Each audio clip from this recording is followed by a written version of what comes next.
Well, hello. Come right in. Oh, George, we've got company, and they're all in uniform.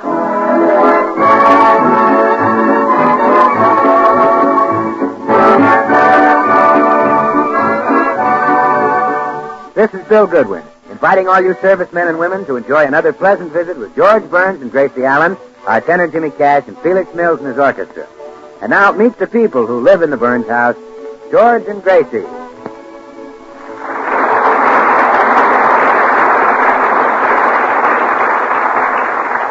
Well, it seems that the latest fad among the housewives of America is to attend the auctions of second-hand furniture and antiques, which are being held in just about every town.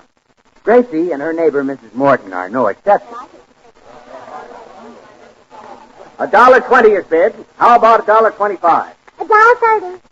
The little lady bids $1.30. How about $1.35? $1.40. The little lady says $1.40. How about $1.45? $1.50. $1.50. How about $1.55? $1.60. Sold to the lady for $1.60. Gracie, why do you keep bidding? Oh, Blanche, that man on the platform doesn't scare me just because he's got a hammer in his hand. I've outbid him every time.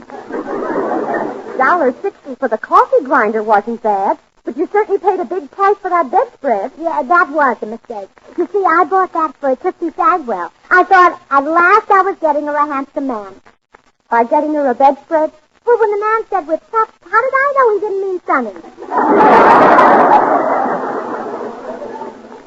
Pardon me, ladies. The articles we bought this afternoon come to exactly $40. Oh, good grief.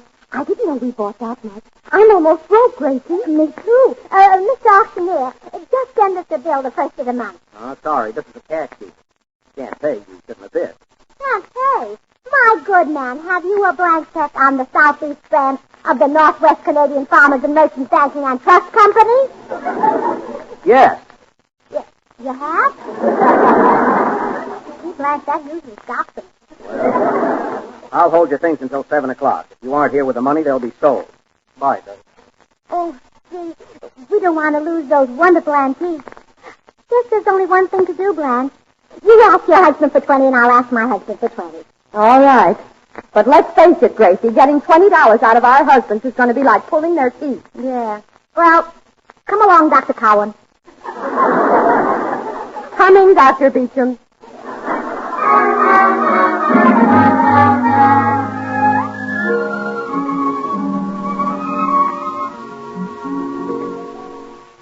The car's in the garage, Blanche.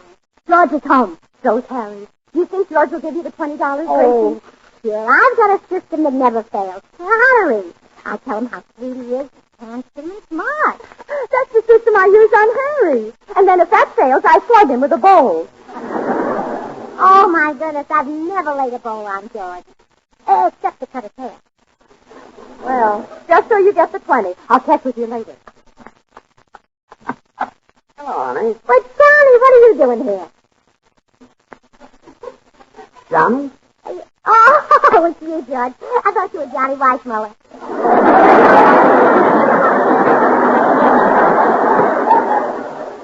Really? Well, yeah. Of course, now that my eyes are used to this light, I see where you're silly mistake. You're a much younger man. Oh, I'm not so much younger than Weissmuller. Am I? Well, right now you look like 20 to me. I do? Yeah, and you have a much better figure than Weissmuller, too. He thinks he's so much, going around pounding on his chest. Now, your chest looks like it's really been pounded. You're my big, strong, handsome, generous ape man. Gracie, whenever you flatter me like this, you usually wind up asking for money. Really? Do you usually give it to me? Yes. You're my big... All right. That's enough. Is that $20 worth already? What do you want $20 for? Well, I thought... Don't tell me you want to buy some more of those stupid antiques you've been lugging home from those auctions. Don't tell you that, huh? Well, because I wouldn't give you a penny. Look at this house. Turn, umbrella stand, coffee grinder, bedpost. All of which I make into useful articles of furniture, George. Now, yesterday I brought home an old brass coffee pot and made it into a table lamp. Well, what became of the table lamp we had? I made that into a tea kettle. Well, what happened to our tea kettle? I made that into a flower pot. And the flower pot? That's now a darling little radio. What's become of the little radio we had? Well, I had to have something to boil water in. Why didn't you use the table lamp? Oh, George, now you're being silly. Yes, I'm very silly. What antiques did you buy today? Oh, something we'll be needing, dear. I bought a baby bed. A baby bed? And Now, of all the silly things... A baby bed? You mean we're going to have some use for a baby bed? We certainly are, darling. Gee, honey, sit down. When do you expect to start using this baby bed? Just as soon as I can make it into a coffee table. Oh, nuts. That's all we need yet. An antique baby bed made into an antique coffee table. Come in. I don't want that piece of junk around the house. Oh, excuse me. Did I step into the middle of a family tiff? Oh, hello, Bill. Trying to convince my wife that it's silly to keep a useless old broken-down antique around the house and she ought to get rid of it. But George, where'll you go?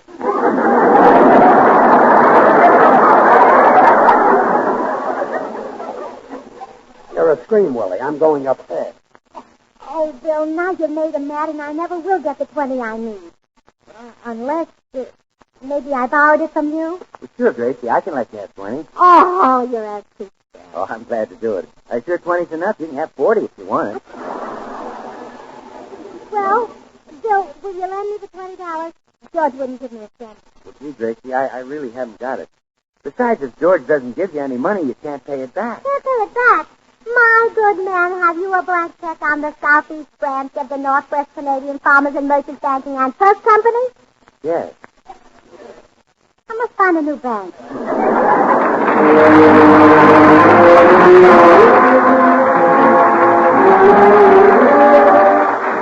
Jimmy Cash, our young tenor, sings to you the romantic ballad, It Could Happen to You. Sing it, Jimmy. Hide your heart from sight, lost your dreams at night. It could happen to you. Don't count stars or you might stumble. Someone drops a sigh and down you tumble. Keep an eye on spring sun when church bells ring. It could happen to you. All I did was wonder how your arms would be. It happened to me.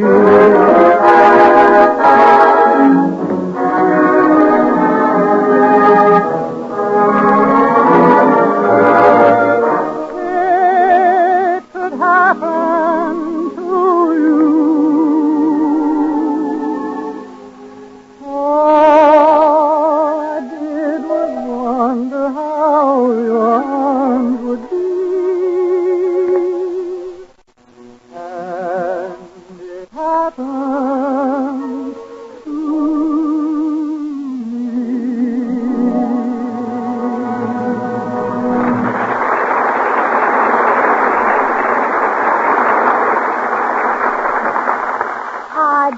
Can't you think of some way I can get $20 from George? Well, why don't you wait till he goes to sleep and take the money out of his billfold? Oh, no, he'd wake up. Well, not if you were real quiet. Oh, yes, he would. I'd have to turn him on his back to get to the inside pocket of his nightgown. Gracie, you mean he sleeps on that little round tummy of his? Oh, yes. You see his feet and his head kind of balanced, and with just a little start, he can rock himself to sleep. Let's get pretty seasick in it this way. Yeah. Well, you see, Bill, the trouble is that I don't dare tell George what the $20 is for. If he finds out it's to pay for antiques, he'll have a fit. Here he comes downstairs. Gracie, I'll see you a little later. I'm going to run down to the cigar store. Oh, George, before you go, can I have that $20? What's it for? 2 cents would be all right. Or 4.5. What's it for? Oh, you can give me 5 for it. What's the $20 for? Oh, 3 6s and a 2. Gracie, I'm not giving you any money until you tell me what you want it for. You're not? No. Oh. Well, so long, dear. So long. Oh, wait a minute, George. Oh, I put the doctor's downstairs. Oh, yes. I got to kiss goodbye. No, you forgot to give me the $20. What's it for? Oh, it's so long, dear. Oh, nothing. Oh, there's a man for you. If I had my way, there wouldn't be any men in this world. Just women and children.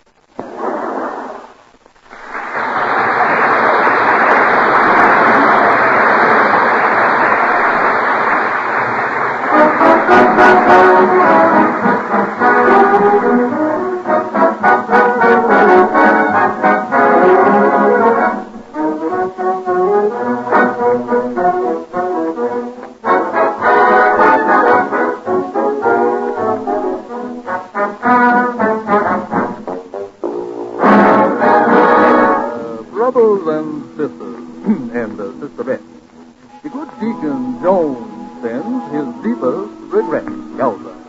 To the members of the flock who are new around here, there's something about the deacon that we want to make clear. Who is honored and respected, Deacon Jones? Who's so kind and unaffected, Deacon Jones? When a sinner's moan and groan, who will share his share of woe? Lordy, Lord, hallelujah, Deacon Jones. Who's so handsome and good-looking? Deacon Jones. Yes, sir. Who can smell that? Who's so cooking? Deacon Jones. That's right, shut up. Who gets all the chicken breast, leaves the triplets for the rest? Lordy, Lord, hallelujah, Deacon Jones. Deacon Jones, Deacon Jones. Lordy, Lord, hallelujah, Deacon Jones.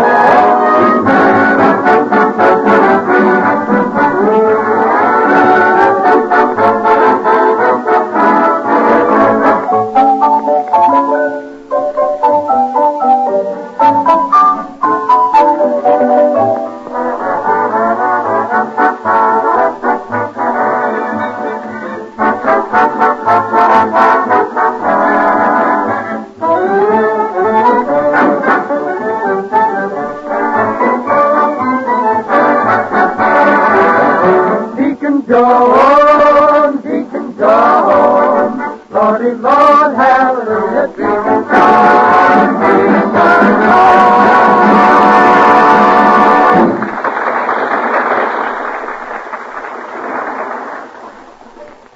Oh, Gracie, don't... Oh, excuse me, Bill. Come in. Good afternoon, Mrs. Burns. Hello, Mr. Postman. Why, Mrs. Burns, there's a frown on your pretty little face today. Have you been fooled by the fickle finger of fate? No, I'm just upset because my husband wouldn't give me any money. The brute. He doesn't realize how lucky he is to have you. I wish you were my wife, Mrs. Burns. We could make such beautiful music together. Mr. Postman, you mustn't say things like that. We could have such a wonderful married life. We just sit around all day and make one another laugh. Mr. Postman, please, I'm happily married. You don't realize what you're saying. Oh, forgive me. I lost my head. I'm such an impetuous boy. Well, goodbye, Mrs. Burns. Remember, keep smiling.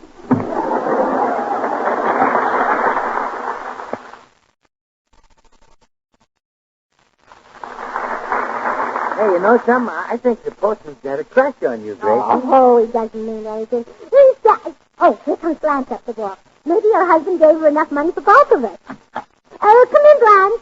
Did Harry give you the money? No, I couldn't get a cent out of my old goat of a husband. Yeah, well, I couldn't get any out of mine either. Hello, Miss Morton.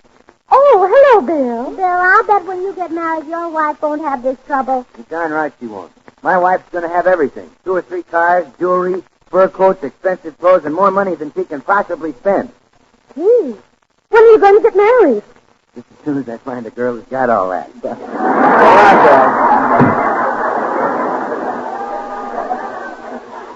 Well, Gracie, what are we going to do? If we haven't got the money there by 7 o'clock, that auctioneer will sell everything. Yeah, I know. And that's such wonderful antique. That big, beautiful chest with Napoleon picture on it. And that bust of Shakespeare. And that great big figure of Hercules. Yeah. Oh, I especially wanted that to put in our bedroom. And then, when George is away on a business trip or something, and I'm lonesome for him, I could just look at that figure of Hercules, and it would remind me of our honeymoon. It would? Yes. The man who owned the hotel where we stayed was built just like that. Oh, Gracie, why do our husbands have to be such tightwads? Yeah. You'd never know George is the same man who wrote me those passionate love letters. George wrote passionate love letters? Yeah, before we were married. I keep them right here in this desk drawer. There, now, listen to this lad. Dearest Funny Bunny. Funny Bunny. Well, he has lots of names for me. Funny Bunny, Musicans, Lollipop Pie. Do tell me more. Well, no, the other ones were just silly. Oh, I see. Dearest Funny Bunny, tonight as I think of you, my heart beats like a dynamo in my bosom. I am all a tingle with the electricity of love. Well, Blanche, what do you think of that? Wonderful. Too bad he had a short circuit later on. Oh, no, there's more.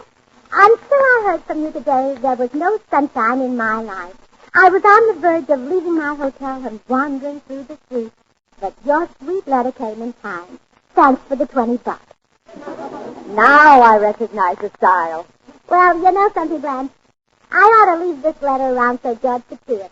That would remind him how sweet he used to be. Might be an idea. Where would he be sure to see? Let me see now. When he comes home after a hard day at the office, he usually makes a beeline for the rye. He does? Yes, so I'll leave it in the bread box.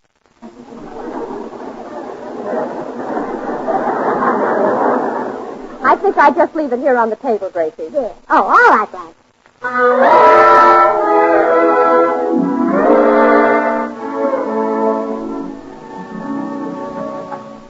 Hi, honey. Oh, Gracie. Hey, Gracie. You get yourself. Probably a note from me here on the table. Wait a minute. This envelope is addressed to Gracie. Here's the Funny Bunny. Dynamo in my bosom. Electricity of love. Thanks for the $20. Holy smoke. So that's what she wanted the $20. Gracie has got a gigolo.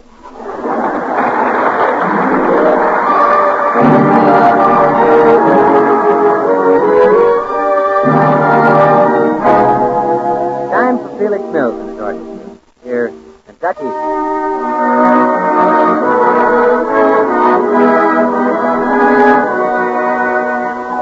Soon I'll be going where the top breeze is blowing in Kentucky. Things will be booming when I go where there's room in old Kentucky. Kentucky, where the sky is blue and the grass is blue and the funniest style of welcome and smile is made to order for you. There's somebody waiting to begin celebrating in Kentucky. I'm not denying that my heart will be flying when I get to Kentucky. I declare it's heaven with all those wonders in store. Oh, Lord, make me lucky when I get to Kentucky. Let me stay there forevermore.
Well, George found a love letter addressed to Gracie asking her for money. Now, he doesn't remember that he wrote it himself about 10 years ago, so he thinks Gracie is being pursued by a gigolo. Meanwhile, Gracie is on the telephone having her own troubles with the auctioneer. But I'm trying to get that $20 for you, Mr. Auctioneer. No, please don't call my husband for it. My goodness, if he knew I bought all those antiques, he'd be furious. Gracie. Oh, I'll have to hang up now. I hear my husband coming. Goodbye. Gracie, I found out who you wanted that $20 for. You did? Yeah. Well, he wants it right away. He just telephoned me. Gracie, why give that man money? What has he got that I haven't got? Oh, George, you should see that big, beautiful chest with Napoleon's picture on it.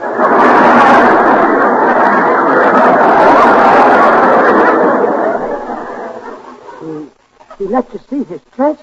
Well, I even pounded on it to see how strong it was. Gracie, you didn't. Well, sure, lots of women did, even Mrs. Martin. There are other women who see him? Why, George, you can't get near his place. It's mobbed with women. They bid against each other. This guy must be the new Van Johnson. Gracie, what made you start a thing like this? Well, George, it's your fault. My fault? You told me to find myself a hobby. Well, that's a fine hobby. Well, would you rather have me play bridge like the other women? I certainly would. Oh, George, you just prejudiced. Oh, why don't you come along with me tonight? You'd enjoy it. Me? Well, certainly. He's got the bust of Shakespeare, and he's got the figure of Hercules, and he's I don't want to hear anymore. I'll see you later. Oh, my goodness. Never saw a man so dead set against antiques. Well, I've still got to get that $20 somehow. Come in. Hello again, Mrs. Burns. I was so excited when I was here before, I forgot to give you your mail. Oh, Mr. Postman, am I glad to see you. Have you got $20? Why, yes. Oh, would you lend it to me? Oh, I'm sorry, Mrs. Burns, but my wife gave me this $20 to buy you a suit this afternoon. If I come home without a suit, she'll have a tizzy. Oh, I see. Buy a suit. How would you like to buy one of Mr. Burns' suits? Oh, I could never buy the kind of suit Mr. Burns wears. My wife wouldn't let me spend that kind of money. She wouldn't? Oh, no. She makes me spend at least $18 for a suit. Well, just take a look at my husband's things. They're right here in this hall closet. Now, here's a beautiful pair of lounging pajamas. Oh, they are nice. I just love those flowers on them. And I'm afraid the pants wouldn't fit me. Oh, nonsense. You just gather them up in the back and you'll have a beautiful bouquet to sit on. Well... Oh, and here's a handsome sports jacket, Mr. Postman. Why don't you slip it on? All right, I will. Oh, my goodness, this doesn't fit me at all. Feels awfully lumpy in the back. Well, no wonder. Your mail bag is underneath it. Move the bag around to the front and it'll fit you just like it does George. I'll take it. Oh, good. And how about this nice double-breasted blue?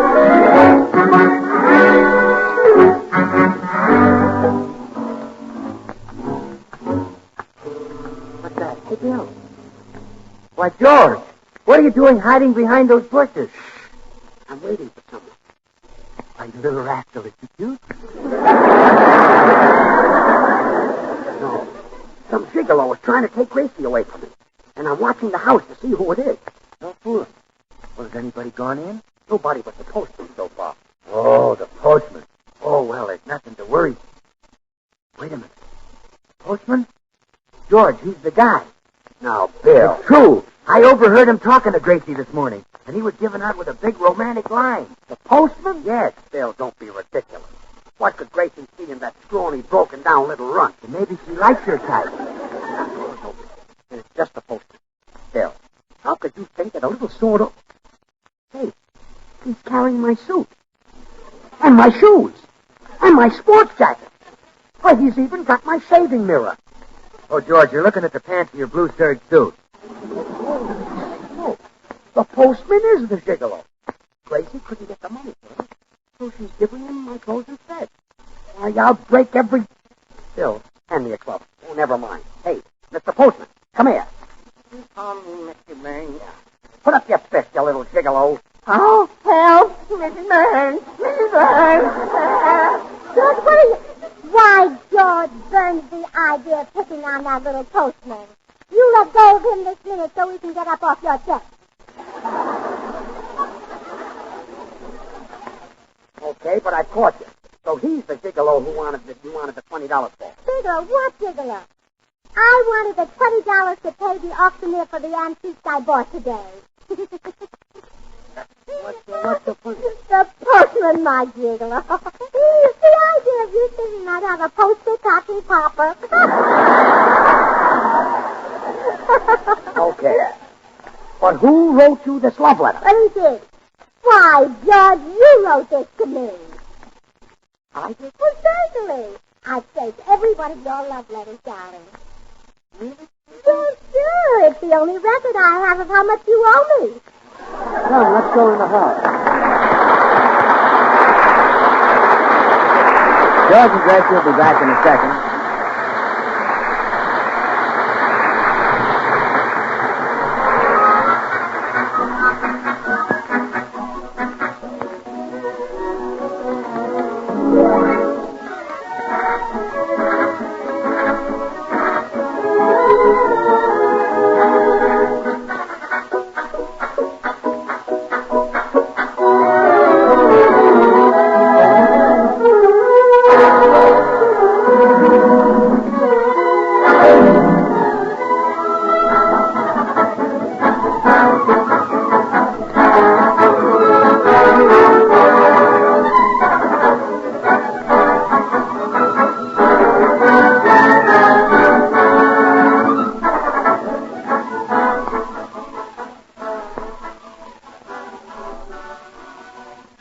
Now, here's George and Gracie.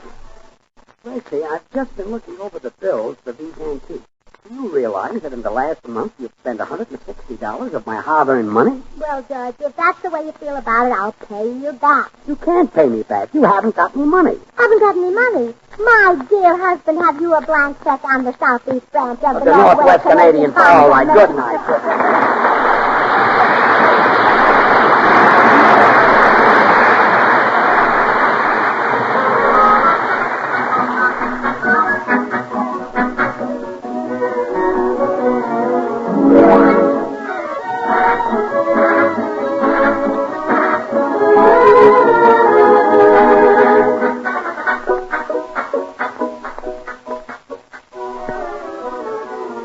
This is the Armed Forces Radio Service.